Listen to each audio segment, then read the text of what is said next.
देखिए, पहला प्रश्न है कि बाबर के प्रारंभिक जीवन और उसकी वंशीय पृष्ठभूमि के संदर्भ में निम्नलिखित कथनों पर विचार कीजिए। कथन आपके सामने अब है। इस कथन पे विचार करके बताना है कि कौन सा कथन सही है। देखिए, 4 कथन है। पहला कथन कह रहा है मेरे भाई कि बाबर का जन्म 14 फरवरी 1483 ईस्वी को फरगाना में हुआ था तथा वह तुर्कों की चगताई वंश से संबंधित था। ठीक है ना। दूसरा कि बाबर अपने पिता की तरफ से चंगेज खान यानी मंगोल वंशज और माता की तरफ से तैमूर यानी तुर्क का वंशज था। तीसरा कथन है मेरे भाई कि बाबर ने वर्ष 1504 ईस्वी में काबुल पर अधिकार कर लिया था।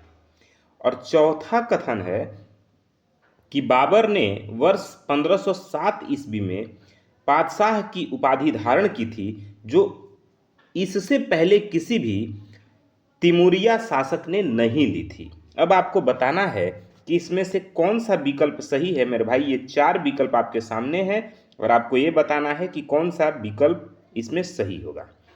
पहला कह रहा है कि केवल ए और सी सही है। दूसरा कह रहा है कि केवल ए, सी और डी सही है। तीसरा कह रहा है कि केवल बी और डी सही है। और चौथा कह रहा है कि सभी कथन सही हैं। तो मेरे भाई आपको सही उत्तर बताना है। देखिए, थोड़ा सा क्वेश्चन अरेंज करने में थोड़ा सा परेशानी हुआ। एक ही स्क्रीन, एक ही पीडीएफ फॉर्मेट पे मुझे लाना चाहिए था, लेकिन थोड़ा सा एडिट करने में दिक्कत हो गया। बाकी आप क्वेश्चन का सही उत्तर बताइए। देखिए, इसका सही उत्तर ऑप्शन नंबर बी होगा, यानी ए, सी और डी तीनों कथन सही है। ध्यान से समझिए, मैं बोल देता हूं, आपको समझ में आ जाएगा। देखिए, कथन बी क्यों गलत है, कथन की तरफ मैं लेके चलता हूं और आप देखते जाइए, फिर मैं इस पे आपको बताते जा रहा हूं। कथन बी वाला क्यों गलत है, तो ध्यान से समझिए मेरे भाई। क्योंकि बाबर अपने पिता की तरफ से तैमूर यानी तुर्क का और माता की तरफ से चंगेज खान यानी मंगोल का वंशज था। इसमें प्रश्न को उलट कर दिया गया है। ठीक है ना। और बाबर का मूल नाम जहरुद्दीन मोहम्मद बाबर था और वह अपनी उदारता के कारण कलंदर नाम से प्रसिद्ध हुआ। ध्यान रखिएगा, अपनी उदारता के कारण किस नाम से? कलंदर नाम से प्रसिद्ध हुआ। कौन? बाबर। ये ध्यान रखिए। आगे अगले प्रश्न की तरफ हम बढ़ते हैं। प्रश्न है कि बाबर द्वारा लड़े गए प्रमुख युद्धों और उनके क्रम के संबंध में कौन सा विकल्प सही है, बताइए। बाबर द्वारा जो लड़ा गया युद्ध है उसके क्रम के बारे में कौन सा विकल्प सही है। कह रहा है कि पानीपत का प्रथम युद्ध 1526 ईस्वी में होता है इब्राहिम लोदी के विरुद्ध, बाबर और इब्राहिम लोदी के विरुद्ध। दूसरा कह रहा है कि खानवा का युद्ध 1527 ईस्वी में होता है राणा संगा के विरुद्ध। तीसरा कह रहा है कि चंदेरी का युद्ध 1528 में होता है मेदिनी राय के विरुद्ध। चौथा कह रहा है कि घाघरा का युद्ध 1529 में होता है महमूद लोदी के विरुद्ध। अब आपको ये बताना है मेरे भाई कि इसमें से सही सुमेलित है। कौन सा सही सुमेलित है? क्या ए और बी सही सुमेलित है, या ए, बी, सी सही सुमेलित है, या सी और डी सही सुमेलित है? और कथन डी कह रहा है कि सभी सही सुमेलित है। बताइए। ध्यान रखिए मेरे भाई, इसका सही उत्तर होगा ऑप्शन नंबर डी, यानी सभी सही सुमेलित हैं। ध्यान रखिए, खानवा का युद्ध 1527 में होता है। ठीक है ना। राणा संगा को हरा करके बाबर ने गाजी की उपाधि धारण की थी और इसी युद्ध में उसने जिहाद का नारा दिया था। ध्यान रखिएगा। घाघरा का युद्ध 1529 ईस्वी में होता है। मध्यकालीन भारत का ऐसा पहला युद्ध था जो जल और थल दोनों जगह लड़ा गया था। ठीक है। इसके साथ आप ये जानिए कि चंदेरी का युद्ध 1528 ईस्वी में मेदिनी राय के विरुद्ध होता है। घाघरा का युद्ध 1529 में। देखिए, बाबर से संबंधित महत्वपूर्ण जो युद्ध हैं वो आप एक बार ध्यान से समझिए। पानीपत का प्रथम युद्ध होता है 1526 इब्राहिम लोदी के विरुद्ध। ठीक है ना। खानवा का युद्ध होता है 1527 में राणा संगा के विरुद्ध। चंदेरी का युद्ध होता है 1528 में मेदिनी राय के विरुद्ध। ठीक है। और 1529 में घाघरा का युद्ध होता है महमूद लोदी के विरुद्ध। साथियों, जो आपका एक खानवा का युद्ध है 1527 में जो होता है ना, उसमें राणा सांगा को हराने के बाद बाबर ने गाजी की उपाधि धारण की। किसकी उपाधि धारण की? गाजी की उपाधि धारण की। साथ में ये भी याद रखिएगा कि इसी खानवा के युद्ध के बाद, जीतने के बाद, और इसी युद्ध में बाबर ने जिहाद का नारा दिया था। किसका नारा दिया था? जिहाद का नारा दिया था, ध्यान रखिएगा। अच्छा, जो घाघरा का युद्ध है मेरे भाई, जो 1529 में लड़ा गया ना, यह मध्यकालीन भारत का ऐसा पहला युद्ध था जो जल और थल दोनों जगह लड़ा गया था। तो आपका जो सही उत्तर होगा ऑप्शन नंबर डी हो जाएगा, यानी सभी विकल्प सही सुमेलित हैं, ठीक है ना। आगे प्रश्न है मेरे भाई कि बाबर की सैन्य रणनीति आत्मकथा तथा उनकी मृत्यु से जुड़े तथ्यों का मिलान कीजिए। कह रहा है कि पहला कथन कि तुजुक ए बाबरी, जो बाबरनामा है, बाबर द्वारा तुर्की भाषा में रचित एक आत्मकथा है। दूसरा कि तुलगुमा नीति बाबर द्वारा युद्ध में अपनाई गई नई सैन्य रणनीति जिसके प्रमुख तोपची उस्ताद अली एवं मुस्तफा थे। तीसरा कह रहा है कि बाबर की मृत्यु 1530 ईस्वी में आगरा में हुई थी और उसका मकबरा प्रारंभ में आगरा में बनवाया गया था, जिसे बाद में काबुल स्थानांतरित कर दिया गया।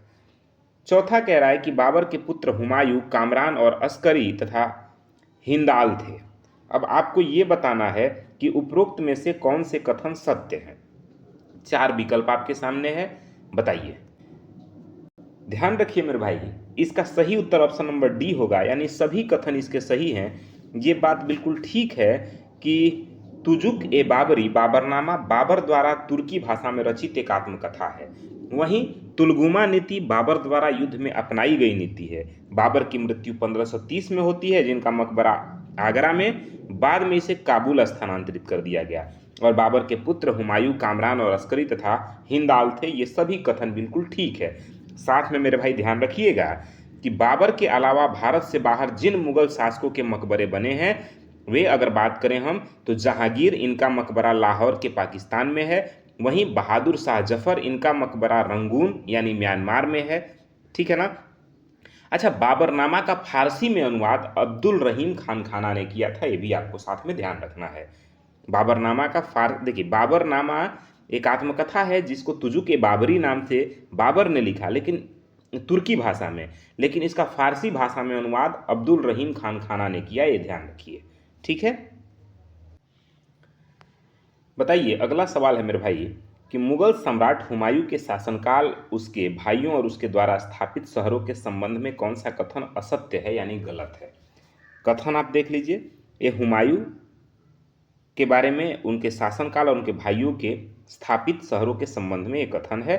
आपको बताना है कि कौन सा इसमें सही है, सही सुमेलित नहीं है, यानी कि कौन सा कथन असत्य है ये बताना है। पहला कथन है कि नसरुद्दीन हुमायूं 1530 ईस्वी में आगरा में 23 वर्ष की अवस्था में सिंहासन पर बैठा था।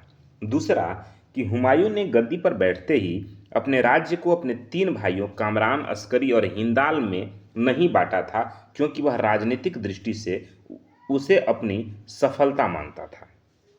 तीसरा कि हुमायूं ने दिल्ली के निकट वर्ष 1533 ईस्वी में दीन पनाह नगर की स्थापना की थी।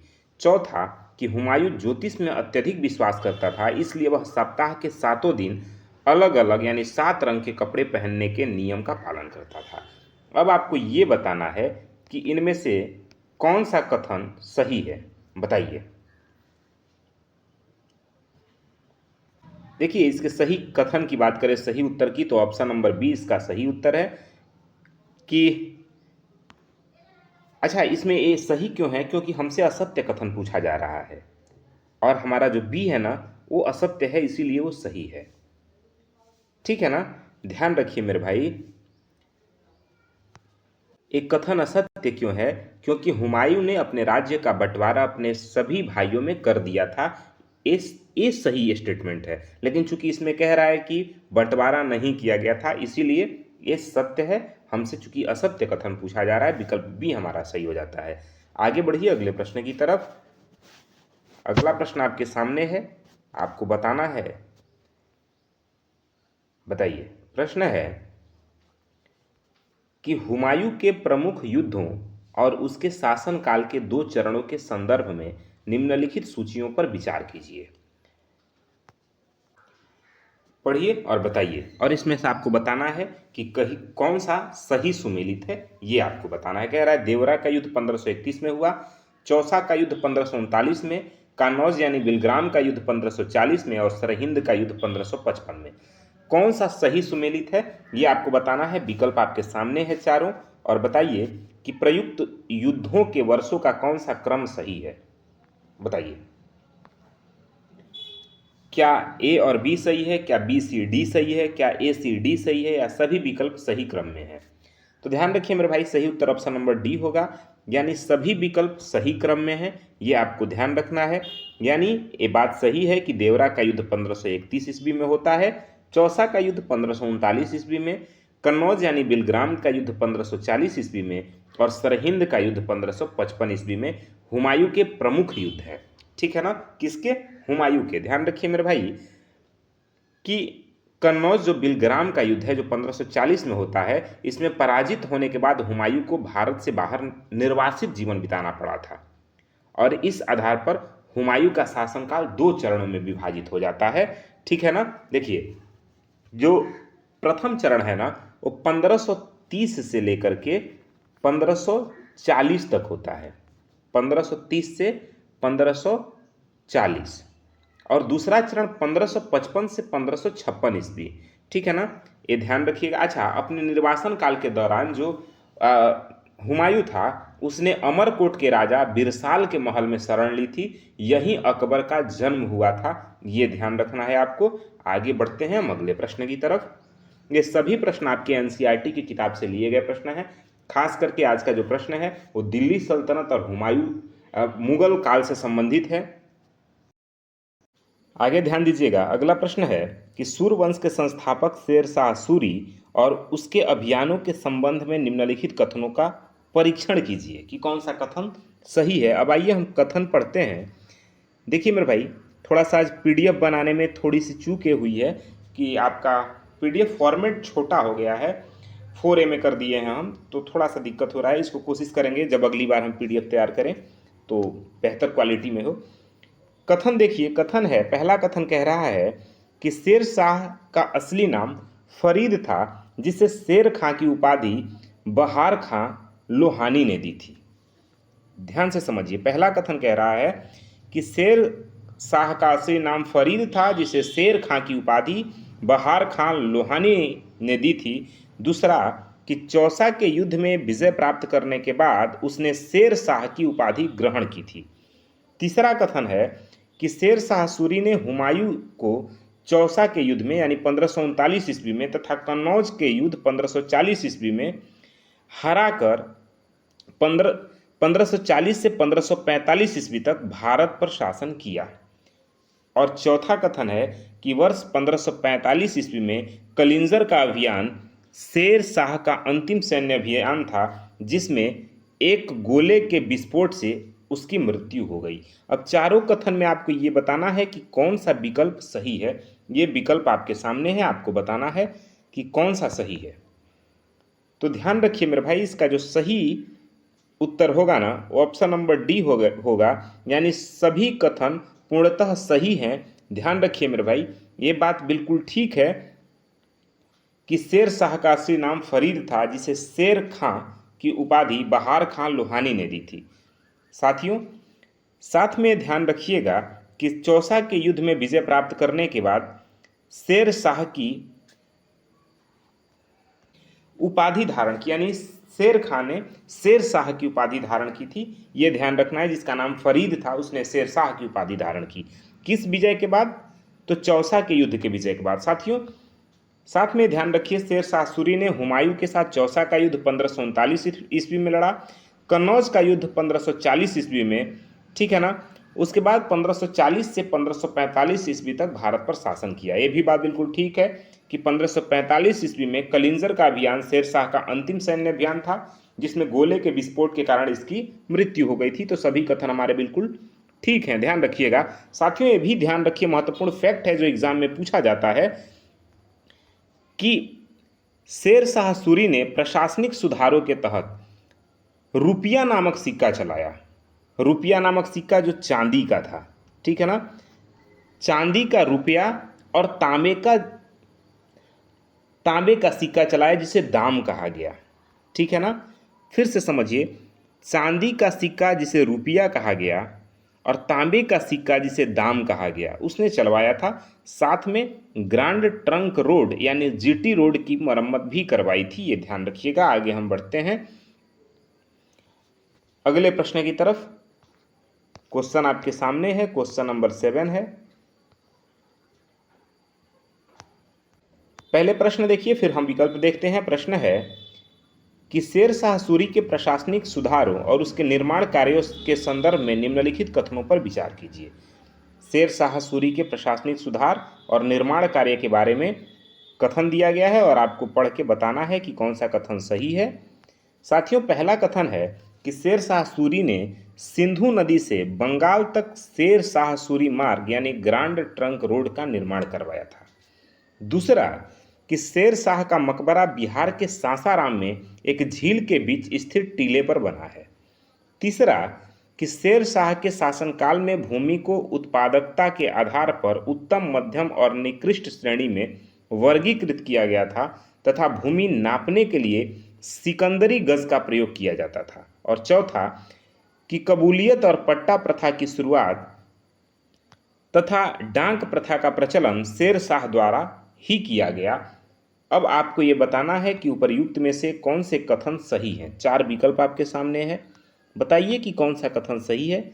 तो ध्यान रखिए मेरे भाई, सही जो कथन है वो ऑप्शन नंबर डी है, यानी सभी कथन आपके पूर्णतः ठीक हैं। ध्यान रखिए, ये चारों कथन सही है कि शेर शाह सूरी ने सिंधु नदी से बंगाल तक शेर शाह सूरी मार्ग यानी ग्रांड ट्रंक रोड का निर्माण करवाया। ये भी बात सही है कि शेर शाह का मकबरा बिहार के सासाराम में एक झील के बीच स्थित टीले पर बना है। यह भी बात सही है कि शेर शाह ने भूमि को 3 वर्गों में विभाजित किया, उत्तम, मध्यम और निकृष्ट, और भूमि मापने की जो इकाई थी वो सिकंदरी गज था, सिकंदरी गज का प्रयोग किया। और साथ में यह भी बात सही है कि काबुलियत और पट्टा प्रथा की शुरुआत तथा डाक प्रथा का प्रचलन शेर शाह सूरी द्वारा ही किया गया था। ठीक है ना। आगे हम बढ़ते हैं अगले प्रश्न की तरफ। क्वेश्चन नंबर 8 है आपके सामने। पहले हम प्रश्न देख लेते हैं, फिर विकल्प पढ़ते हैं। साथियों, प्रश्न है कि मुगल सम्राट अकबर के प्रारंभिक जीवन, राज्याभिषेक और बैरम खां के संरक्षण से जुड़े कथनों पर विचार कीजिए। देखिए, प्रश्न एक नहीं है। पहला मुगल सम्राट अकबर के प्रारंभिक जीवन के बारे में है, दूसरा उसके राज्याभिषेक के बारे में है, तीसरा बैरम खां के बारे में है।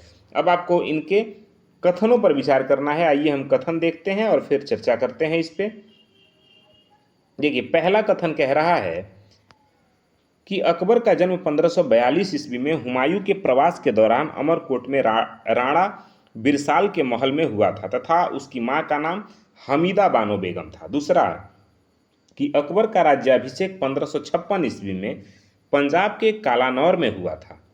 तीसरा कथन कह रहा है कि 1560 ईस्वी तक अकबर ने बैरम खां के संरक्षण में शासन किया तथा सिंहासन पर बैठते ही अकबर ने बैरम खां की सहायता से 1556 ईस्वी में पानीपत के द्वितीय युद्ध में हेमू विक्रमादित्य को पराजित किया। और चौथा कथन है कि 1561 ईस्वी में अकबर ने बैरम खां के संरक्षण से मुक्त होकर अपने पहले सैन्य अभियान में मालवा के शासक बाज बहादुर को पराजित किया। बताइए कि कौन सा विकल्प सही है। 4 विकल्प आपके सामने है, बताना है। देखिए मेरे भाई, इसका सही उत्तर ऑप्शन नंबर डी है, यानी हमारे सभी कथन बिल्कुल ठीक हैं। ध्यान रखिएगा, सभी कथन क्या है, बिल्कुल सही है। आगे बढ़ते हैं अगले प्रश्न की तरफ। देखिए, प्रश्न है कि अकबर के शासनकाल के प्रमुख सुधारों और उनके वर्षों यानी ईस्वी के मिलान पर विचार कीजिए। दास प्रथा का अंत कब हुआ, तीर्थयात्रा कर समाप्त कब हुआ, जजिया कर समाप्त कब हुआ और इबादत खाने की स्थापना कब हुई। अब आपको बताना है कि ये कौन से विकल्प सही होंगे। 4 विकल्प आपके सामने हैं, आपको सही विकल्प का चयन करना है। बताइए कौन से विकल्प सही होंगे। देखिए मेरे भाई, सही उत्तर है ऑप्शन नंबर डी, यानी सभी विकल्प सही सुमेलित हैं। यानी दास प्रथा का अंत होता है आपका 1562 ईस्वी में, तीर्थ यात्रा कर समाप्त होता है 1563 ईस्वी में, वहीं जजिया कर समाप्त होता है 1564 ईस्वी में और इबादत खाने की स्थापना होती है 1575 ईस्वी में। साथियों ध्यान रखिएगा कि अकबर ने सामाजिक सुधारों की कड़ी में 1562 ईस्वी में युद्ध बंदियों को दास बनाने पर रोक लगा दी, यानी दास प्रथा का अंत कर दिया। वहीं 1563 ईस्वी में हिंदू तीर्थयात्रियों पर लगने वाला कर हटा दिया, जिसे तीर्थ कर कहा गया। 1564 ईस्वी में गैर मुसलमानों से लिया जाने वाला जजिया कर पूरी तरह समाप्त कर दिया।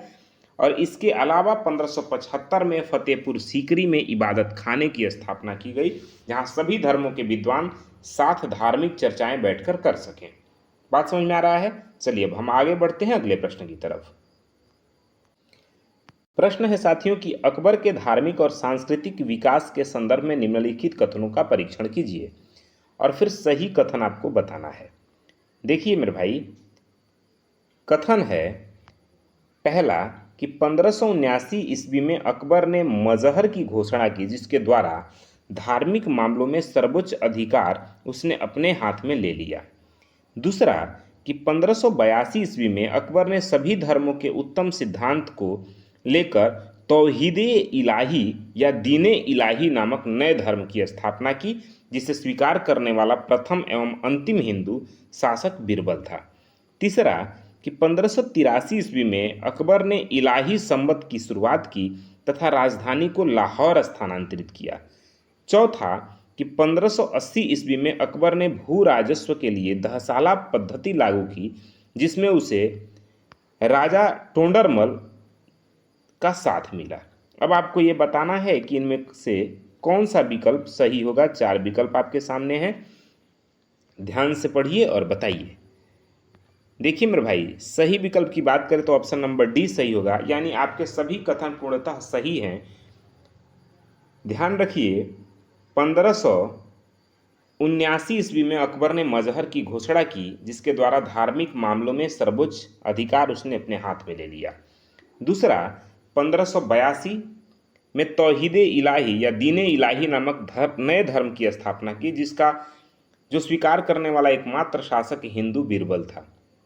ठीक है ना। और ये भी बात सही है कि 1583 में अकबर ने इलाही संवत की शुरुआत की और राजधानी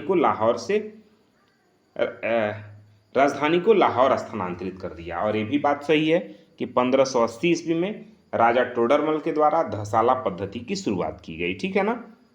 तो सभी कथन आपके पूर्णतः सही हैं, ध्यान रखिएगा। देखिए, मजहर की घोषणा का मुख्य प्रारूप अकबर के उलेमा शेख मुबारक यानी अब्दुल फजल और फैजी के पिता ने तैयार किया था। ठीक है, ये आपको ध्यान रखना है। आगे हम बढ़ते हैं अगले प्रश्न की तरफ। प्रश्न है साथियों कि अकबर के नवरत्न साहित्य, वस्तुकला और दक्षिण विजय के संबंध में कौन सा कथन असत्य है। असत्य कथन बताना है।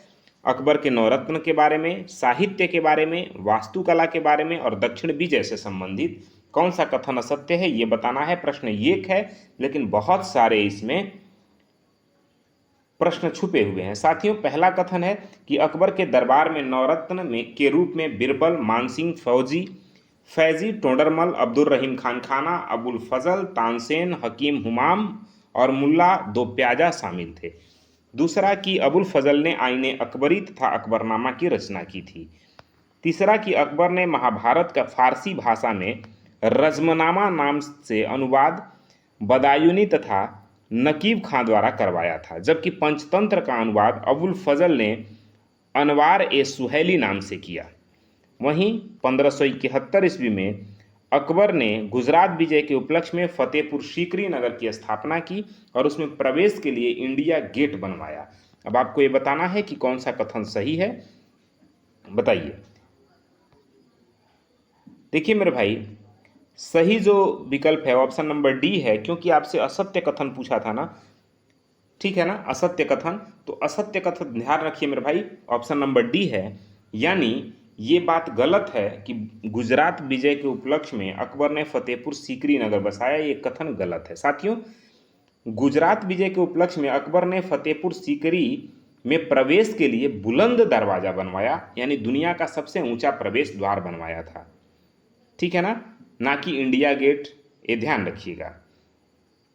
इंडिया गेट का तो निर्माण बहुत बाद में हुआ, प्रथम विश्व युद्ध के सैनिकों के याद में हुआ था। ठीक है, चलिए आगे चलते हैं अगले प्रश्न की तरफ। साथियों, प्रश्न है कि अकबर के अंतिम सैन्य अभियान, उत्तराधिकार और मकबरे से जुड़े तथ्यों के संदर्भ में सही विकल्प चुनिए। आइए हम देखते हैं सही विकल्प, और आपको बताना होगा। बहुत महत्वपूर्ण प्रश्न हम लोग कर रहे हैं साथियों। एक बस गिनने के लिए 100 प्रश्न हैं, बाकी हमें लगता है कि ये 300 प्रश्न अपने आप में हैं। कथन है, देखिए विकल्प आपका ये है, बताइएगा। पहला कथन कह रहा है कि दक्षिण विजय के अंतर्गत अकबर ने खानादेश 1591 ईस्वी में और दौलताबाद 1599 ईस्वी में, अहमदनगर 1600 ईस्वी में और असीरगढ़ 1601 ईस्वी को जीता था। दूसरा कि 1605 ईस्वी में अकबर की मृत्यु हो गई तथा उसके मकबरे का निर्माण जहांगीर द्वारा आगरा के निकट सिकंदरा नामक स्थान पर करवाया गया। तीसरा कि प्रसिद्ध सूफी संत शेख सलीम चिश्ती अकबर के समकालीन थे, जिनके आशीर्वाद से ही अकबर के यहाँ सलीम यानी जहांगीर का जन्म हुआ था। चौथा कथन है कि अकबर ने शरीर कलम की उपाधि अब्दुस्मद को तथा जरी कलम की उपाधि मोहम्मद हुसैन को दी थी। अब आपको बताना है कि सही विकल्प इसमें से कौन सा है। तो ध्यान रखिए मेरे भाई, सही उत्तर हो जाएगा ऑप्शन नंबर डी, यानी सभी कथन आपके बिल्कुल सही हैं। ध्यान रखिएगा, ये बात भी सही है कि अकबर के सैन्य अभियान यानी दक्षिण विजय के अंतर्गत अकबर ने खानादेश 1591 में जीता, दौलताबाद 1599 में, अहमदनगर 1600 ईस्वी में, असीरगढ़ 1601 ईस्वी में जीता। ये भी बात ठीक है। 1605 ईस्वी में अकबर की मृत्यु हो गई और उसके मकबरे का निर्माण जहांगीर द्वारा आगरा के निकट सिकंदरा नामक स्थान पर करवाया गया। ये भी बात ठीक है। ये भी बात बिल्कुल ठीक है कि प्रसिद्ध सूफी संत शेख सलीम चिश्ती अकबर के समकालीन थे, जिनके आशीर्वाद से ही अकबर के यहाँ सलीम यानी जहांगीर का जन्म हुआ था। और ये भी बात बिल्कुल ठीक है कि अकबर ने शरीर कलम की उपाधि अब्दुस्मद को दी तथा जरी कलम की उपाधि मोहम्मद हुसैन को दी थी। तो ये सभी कथन आपके बिल्कुल ठीक हैं। आगे हम अगले प्रश्न की तरफ चलते हैं। प्रश्न है मेरे भाई कि मुगल सम्राट जहांगीर के शासनकाल, उसके पुत्र खुसरो के विद्रोह तथा सिखों के गुरु को दी गई सजा के संदर्भ में निम्नलिखित कथनों पर विचार कीजिए। पहला कथन है कि जहांगीर के बचपन का नाम सलीम था और उसने नूरुद्दीन की उपाधि धारण कर वर्ष 1603 ईस्वी में शासन संभाला था। दूसरा, सिंहासन पर बैठते ही जहांगीर के पुत्र खुसरो ने 1606 ईस्वी में विद्रोह कर दिया था, जिसे जहांगीर ने पकड़वाकर अंधा करवा दिया था। तीसरा कि जहांगीर ने सिखों के 5वें गुरु अर्जुन देव को शहजादा खुसरो की सहायता करने के कारण फांसी की सजा दी थी। चौथा कि जहांगीर ने 1611 ईस्वी में शेर अफगान की विधवा मेहरुन्निसा से विवाह किया, जो बाद में नूरजहां के नाम से प्रसिद्ध हुई। तो अब आपको बताना है कि उपर्युक्त में से कौन से कथन सत्य है मेरे भाई, ये बताइए। तो ध्यान रखिए, सही उत्तर की बात करें तो ऑप्शन नंबर आपका बी सही हो जाएगा, यानी केवल बी, सी और डी कथन आपके सही हैं। ठीक है ना, बी, सी और डी सही हैं, ध्यान रखिए। अच्छा, आपका कथन बी, सी और डी सही है, इसका मतलब ए गलत है। क्यों गलत है? क्योंकि जहांगीर ने नूरुद्दीन की उपाधि के साथ वर्ष 1605 ईस्वी में सत्ता संभाली थी, ना कि 1603 ईस्वी में। ध्यान रखिएगा। अच्छा, साथ में ये भी ध्यान रखिएगा कि नूरजहां की मां का नाम अस्मत बेगम था, जिन्होंने ही सबसे पहले गुलाम से इत्र निकालने की विधि खोजी थी। ठीक है ना। अच्छा साथियों, साथ में ये भी ध्यान रखिएगा कि जहांगीर के शासनकाल में न्याय की प्रसिद्ध सोने की जंजीर आगरा के किले के शाह बुर्ज और यमुना तट पर स्थित पत्थर के खंभे के बीच लगवाई गई थी, जिसमें 60 घंटियां थीं। ये आपको ध्यान रखना है। बाकी हमारे सभी कथन बिल्कुल ठीक हैं। पढ़ लीजिए, देख लीजिए, हमारे सभी कथन क्या हैं, बिल्कुल सही हैं। ठीक है ना। चलिए आगे बढ़ें अगले प्रश्न की तरफ। ये हमारे सभी कथन सही हैं, आपको ध्यान रखना है। चलिए, ज़्यादा इसको पढ़ेंगे तो टाइम लगेगा। आप वीडियो पॉज करके देख लीजिए, पढ़ लीजिए, फिर आगे बढ़िए। अगला प्रश्न है मेरे भाई कि जहांगीर के कला प्रेम, विदेशी यात्रियों के आगमन तथा उसके साम्राज्य से जुड़े अन्य तथ्यों के संबंध में कौन सा कथन सही है। देखिए प्रश्न कोशिश है मेरा कि मतलब एक प्रश्न नाम हो लेकिन उसमें 5-7 से अधिक प्रश्न हो। साथियों, पहला कथन है कि जहांगीर के शासनकाल में मुगल चित्रकला अपने चरमोत्कर्ष पर था और उसने निसार नामक सिक्के का प्रचलन किया था। दूसरा, कि जहांगीर के शासनकाल में प्रथम अंग्रेज मिशन कैप्टन हॉकिंस के नेतृत्व में मुगल दरबार में आया था, जो व्यापारी अनुमति प्राप्त नहीं कर सका था 1608 से 1611 के बीच। ठीक है ना। अगला, कि सर टॉमस रो के नेतृत्व में दूसरा मिशन भारत आया 1615 से 18 ईस्वी में, जो व्यापारिक अनुमति प्राप्त करने में सफल रहा। और चौथा कथन है कि जहांगीर की मृत्यु 1627 ईस्वी में हो गई और उसके मकबरे का निर्माण नूरजहां द्वारा लाहौर के निकट सहदरा नामक स्थान पर करवाया गया। अब साथियों, ये कह रहा है कि कौन सा विकल्प आपका सही है, बताइए। 4 विकल्प आपके सामने हैं, बताना है कि कौन सा विकल्प सही है जहांगीर के बारे में। ध्यान रखिए मेरे भाई, ऑप्शन नंबर डी बिल्कुल ठीक है, यानी हमारे सभी कथन बिल्कुल सही हैं। ये बात सही है कि मुगल शासनकाल में चित्रकला अपने चरमोत्कर्ष पर था और उसने निसार नामक सिक्का चलवाया। दूसरा, कि जहांगीर के शासनकाल में प्रथम अंग्रेज कैप्टन हॉकिंस के नेतृत्व में मुगल दरबार में आए थे, जहां व्यापार की अनुमति नहीं मिली। वहीं सर टॉमस रो, जो दूसरे मिशन पे भारत आया, उसको व्यापारिक अनुमति प्राप्त हो गई। और 1627 ईस्वी में जहांगीर की मृत्यु हुई और उसका मकबरा नूरजहां द्वारा लाहौर के निकट बनवाया गया। ये सभी कथन आपके बिल्कुल सही हैं। साथियों, ध्यान रखिएगा कि जहांगीर के काल को चित्रकला का स्वर्ण काल कहा जाता है। क्या कहा जाता है? स्वर्ण काल कहा जाता है। सवाल पूछा जाए कि किसके चित्रकला को स्वर्ण काल कहा जाता है, तो जहांगीर के चित्रकला को। साथियों, ध्यान रखिएगा, जहांगीर ने फारसी भाषा में अपनी आत्मकथा तुजुके जहांगीरी की रचना की थी। ठीक है ना, जिसे उसके स्वास्थ्य खराब होने के बाद मुतवीद खान ने पूरा किया था। ये आपको ध्यान रखना है। आगे हम अगले प्रश्न की तरफ चलते हैं। प्रश्न है मेरे भाई कि मुगल सम्राट शाहजहां के प्रारंभिक जीवन, उसके विवाह तथा वास्तुकला से जुड़े महत्वपूर्ण तथ्यों के संदर्भ में विचार कीजिए। आइए आप कथन देखिए और बताइए उनके संबंध में महत्वपूर्ण बात।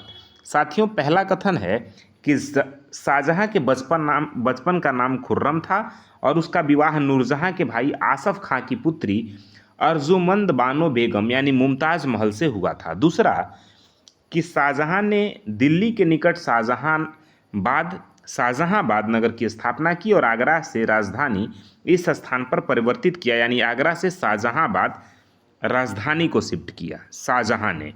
तीसरा, कि ताजमहल के वास्तुविद उस्ताद ईसा खां एवं उस्ताद अहमद लाहौरी थे। इसके निर्माण में प्रयुक्त होने वाला संगमरमर मकराना राजस्थान से लाया गया था।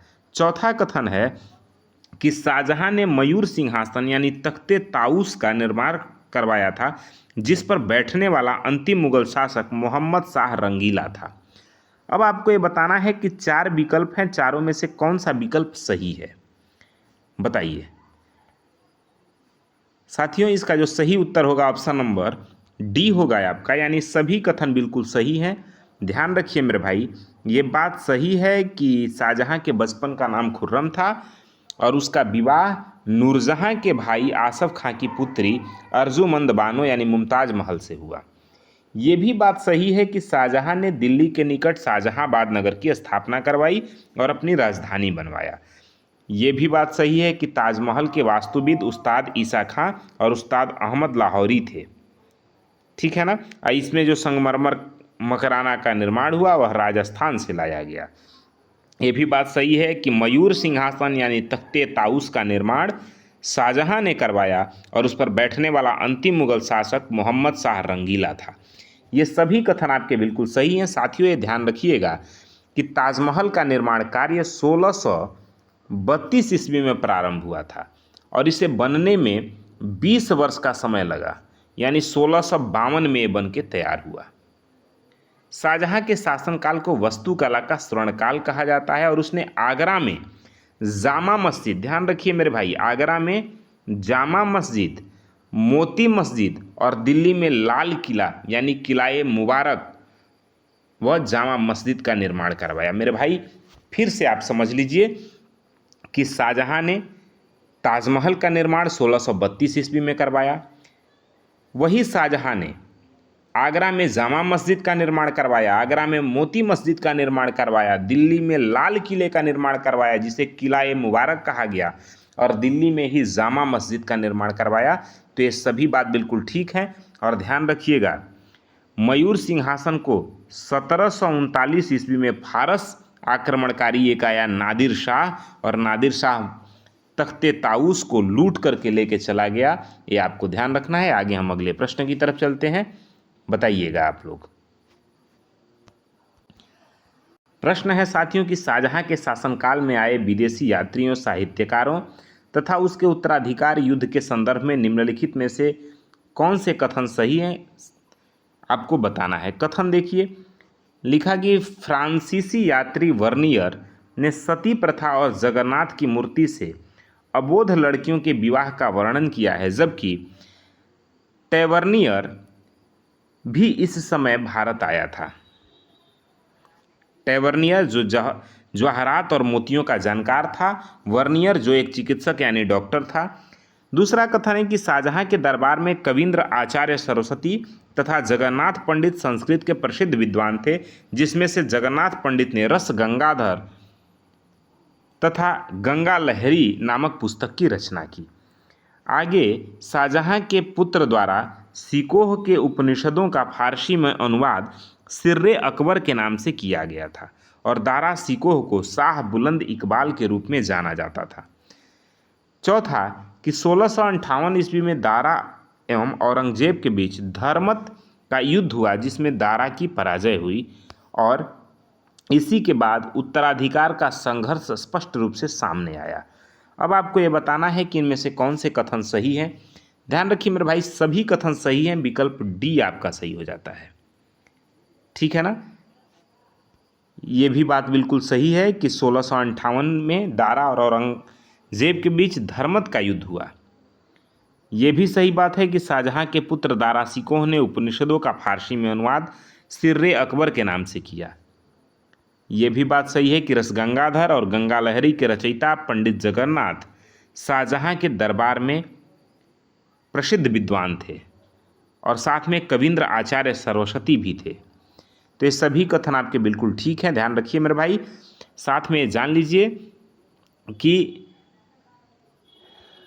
शाहजहां को उसके पुत्र औरंगजेब ने आगरा के किले में कैद कर दिया था, जहां 1666 ईस्वी में उसकी मृत्यु हो गई थी। ठीक है, आगे बढ़ते हैं अगले प्रश्न की तरफ। प्रश्न है मेरे भाई कि मुगल कालीन प्रमुख इमारतों, उनके निर्माणकर्ताओं के संदर्भ में निम्नलिखित सूचियों का विचार कीजिए। निम्नलिखित सूचियों पर विचार करना है। पुराना किला जो दिल्ली में है, शेर शाह सूरी ने बनवाया। हुमायूं का मकबरा दिल्ली में हाजी बेगम ने। फतेहपुर सीकरी महल और बुलंद दरवाज़ा अकबर ने।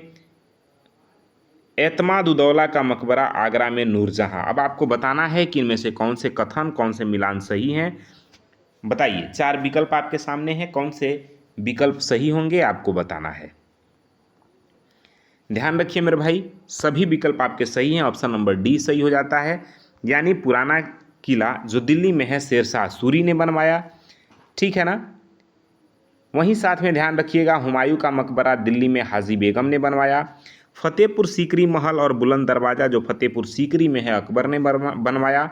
और एतमाद-उद-दौला का मकबरा जो आगरा में है नूरजहां ने बनवाया। साथियों साथ में ये भी ध्यान रखिएगा कि नूरजहां ने अपने पिता मिर्ज़ा ग्यास बेग, जिसे इमाद-उद-दौला कहा गया, उसकी याद में आगरा में एतमाद-उद-दौला का मकबरा बनवाया था, जो भारत में जड़ाऊ कला का प्रयोग करने वाली पूर्णतः संगमरमर से बनी इमारत है, जिसे जड़ाऊ कला यानी पितरा दौरा, ठीक है ना, पितरा दूरा, पितरा दौरा भी कहा जाता है। ध्यान रखिएगा। चलिए आगे बढ़ते हैं अगले प्रश्न की तरफ। प्रश्न है मेरे भाई कि मुगल कालीन वास्तुकला और उनके निर्माण स्थलों से जुड़े निम्नलिखित मिलान में से कौन सा विकल्प असत्य है। असत्य आपको बताना है। शेर शाह का मकबरा सहसराम यानी सासाराम, अकबर का मकबरा सिकंदरा, जहांगीर का मकबरा सहदरा लाहौर में और बीबी का मकबरा लाहौर में। अब आपको बताना है कि इनमें से कौन से कथन, कौन से मिलान असत्य हैं, वो आपको बताने हैं। साथियों ध्यान रखिएगा, सही उत्तर ऑप्शन नंबर डी हो जाएगा, यानी बीबी का मकबरा लाहौर में।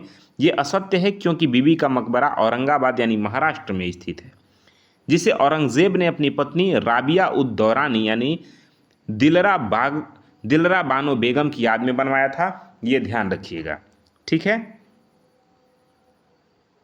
अच्छा, साथ में ध्यान रखिएगा कि जो बीबी का मकबरा है उसे दक्षिण का ताजमहल भी कहा जाता है, क्योंकि यह ताजमहल की तरह ही मतलब उसका नकल किया गया है, फूहड़ नकल जिसे कह सकते हैं, ठीक है ना। आगे अगले प्रश्न की तरफ चलते हैं। प्रश्न है मेरे भाई कि मुगल कालीन प्रसिद्ध रचनाओं और उनके रचनाकारों के संदर्भ में निम्नलिखित कथनों का परीक्षण कीजिए। आईने अकबरी और अकबरनामा के रचयिता अबुल फजल हैं। पातशाहनामा की रचना अबुल हमीद लाहौरी द्वारा की गई थी। इकबालनामा ए जहांगीर के लेखक मौतबिंद खां हैं और आलमगीरनामा की रचना मोहम्मद काजिम ने की थी। अब आपको बताना है कि कौन सा विकल्प सही है, बताइए कौन सा विकल्प सही है। ध्यान रखिए मेरे भाई, सभी कथन बिल्कुल ठीक हैं आपके। विकल्प डी आपका सही हो जाएगा, यानी हमारे सभी कथन बिल्कुल सही हैं। आगे हम बढ़ते हैं अगले प्रश्न की तरफ। प्रश्न है साथियों कि मुगल काल से संबंधित ऐतिहासिक पुस्तकों, उनके लेखकों के मिलान में कौन सा युग्म गलत है, ये आपको बताना है। चलिए आपके सामने प्रश्न और विकल्प दोनों मैं रख देता हूँ, बताइए। पहला है कि तारीख़ अल्फ़ी मुल्ला दाऊद द्वारा लिखी गई है। तबकात अकबरी निज़ामुद्दीन अहमद द्वारा। फुतुहात आलमगीरी ईश्वरदास नागर द्वारा और हुमायूं नामा गुलबदन बेगम द्वारा। अब आप में से आपको बताना है कि इनमें से सभी सही हैं या कोई गलत है, ठीक है। अब कह रहा है कि केवल ए और बी गलत है, कह रहा है केवल सी गलत है, और सी कह रहा है कोई भी युग्म गलत नहीं है, सभी सही हैं, और डी कह रहा है सभी युग्म गलत हैं। अब आपको बताना है कि कौन सा सही है। अब आप बताइए सभी सही हैं या कोई गलत है, बताइए। देखिए मेरे भाई, सही उत्तर होगा ऑप्शन नंबर सी, यानी कोई भी युग्म गलत नहीं है, सभी सही हैं। ध्यान रखिए, सभी आपके क्या हैं, बिल्कुल राइट आंसर हैं। आगे प्रश्न है मेरे भाई कि मुगल साम्राज्य के उत्तरावर्ती साहित्य और इतिहासकारों के संदर्भ में निम्नलिखित सूचियों को सुमेलित कीजिए। पहला कि मुंतखब उल लुबाब खाफी खान द्वारा, वहीं अज़्म उल बहरीन दारा सिकोह द्वारा, मुंतखब उत तवारीख बदायूनी द्वारा और नुस्खा-ए दिलकुशा भीमसेन बुरहानपुरी द्वारा। अब आपको बताना है कि कौन सा इसमें से सही होगा। विकल्प आप देख लीजिए, कौन सा इसमें से सही सुमेलित है, बताइए। ध्यान रखिए मेरे भाई, इसके विकल्प डी सही हो जाएंगे, यानी सभी विकल्प सही सुमेलित हैं। ध्यान रखिएगा, सभी विकल्प क्या हैं, बिल्कुल सही हैं। आगे हम बढ़ते हैं अगले प्रश्न की तरफ। प्रश्न है कि छत्रपति शिवाजी महाराज के प्रारंभिक जीवन, उनके गुरुओं तथा राज्याभिषेक के संदर्भ में निम्नलिखित कथनों पर विचार कीजिए। पहला कथन है कि शिवाजी का जन्म 1627 ईस्वी में पूना के सिवनेर किले में हुआ था। उनके पिता का नाम शाहजी भोसले और माता का नाम जीजाबाई था। दूसरा कि शिवाजी के व्यक्तित्व पर सर्वाधिक प्रभाव उनकी माता जीजाबाई तथा उनके संरक्षक दादा कोंडदेव का पड़ा था और उनके आध्यात्मिक गुरु समर्थ रामदास थे। आगे शिवाजी ने 1556 ईस्वी में रायगढ़ को अपनी राजधानी बनाया था और 1600 देखिए फिर विकल्प सी देखिए, कथन सी, शिवाजी ने 1656 ईस्वी में रायगढ़ को अपनी राजधानी बनाया था और 1674 ईस्वी में रायगढ़ के दुर्ग में ही वाराणसी के पास प्रसिद्ध विद्वान गंगा भट्ट द्वारा अपना राज्याभिषेक करवाकर छत्रपति की उपाधि धारण की थी। चौथा कि शिवाजी ने अपने दरबार में फारसी को राजभाषा के रूप में प्रयोग किया था। अब आपको बताना है कि कौन से कथन सत्य हैं, बताइए। ध्यान रखिए मेरे भाई, सही उत्तर ऑप्शन नंबर सी होगा, यानी ए, बी और सी हमारे तीनों कथन सही हैं। लेकिन ऑप्शन नंबर डी गलत है, यानी फारसी राजभाषा के रूप में प्रयोग हो रहा था। ये गलत कथन है। क्यों? क्योंकि शिवाजी ने अपने दरबार में फारसी के स्थान पर मराठी भाषा के रूप में प्रयोग किया था। मराठी भाषा, ना कि फारसी भाषा, ध्यान रखिएगा, मराठी भाषा। देखिए, आज का क्लास यहीं हम रोकते हैं, चूँकि स्वास्थ्य भी ठीक नहीं लग रहा है और बहुत सारा कॉलेज में आज स्कूल में वर्क भी हो गया। इस वजह से वीडियो को कंटिन्यू करने में थोड़ी परेशानी हो रही है। हम आपसे बहुत जल्द अगले पार्ट में मिलेंगे। तब तक के लिए जय हिंद।